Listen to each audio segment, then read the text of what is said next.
হন্তদন্ত হয়ে রাস্তা পার করা, ললাট হতে কেশ যুগল কানের পিছনে সযত্নে সরিয়ে রাখা এবং এক অস্থিরতা মিশ্রিত চাহনি। দূর হতে কিছুটা অস্পষ্ট, কিন্তু স্পষ্ট বেলোয়ারি অন্তরে, এবং এক অদ্ভুত শিহরণ। মনমোহিনী, আমার মনমোহিনী।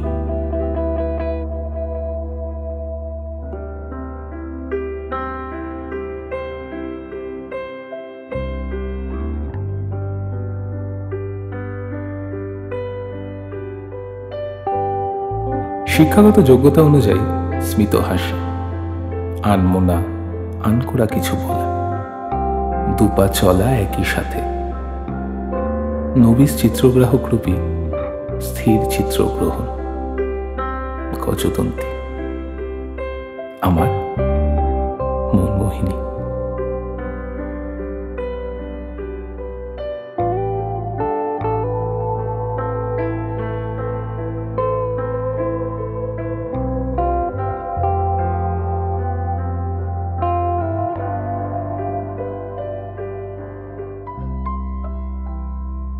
বন্ধুরূপী দূরভাষ যন্ত্রের মাধ্যমে ভাবের আদান প্রদান, সহিত অভিমান, তারপর দিবানিশি কথোপকথন, স্বপ্ন গড়া, ভাঙা, আবার গড়া এবং বিলীন হয়ে যাওয়া।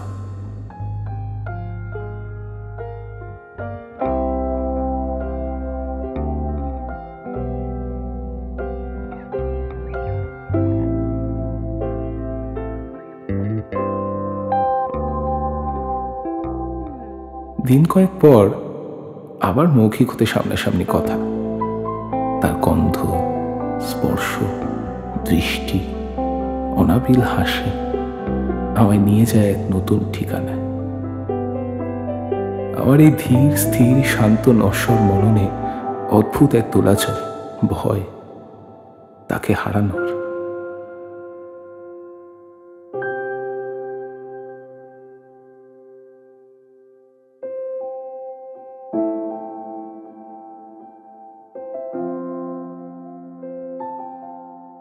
নদীর স্রোতের প্রায় সময়ের বেয়ে চলা, নিজ গন্তব্যে প্রস্থান এবং কিছু রয়ে যাওয়া না বলা কথা। মনমোহিনী, আমার মনমোহিনী।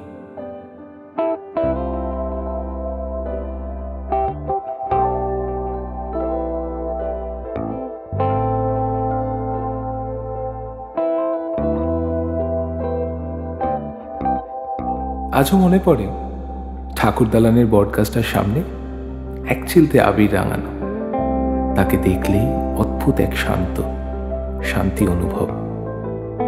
আজও মনে পড়ে তার সেই নিবিড় চাওয়া, আমার পাগলামো এবং তার প্রশ্রয়, আমার ব্যাকুলতা কিন্তু তার চোখে নিরাপদ আশ্রয়।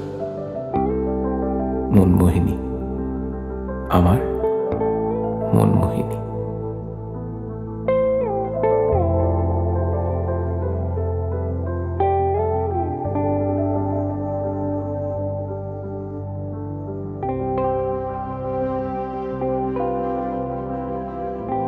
অযান্ত্রিক মন বোতাম টিপলে পরিবর্তন হয় না, সে বয়ে চলে তার মতো করে, অবিরাম, অবিরত, আর বারে বারে তার নাম ভেসে আসে প্রতি লহমায়।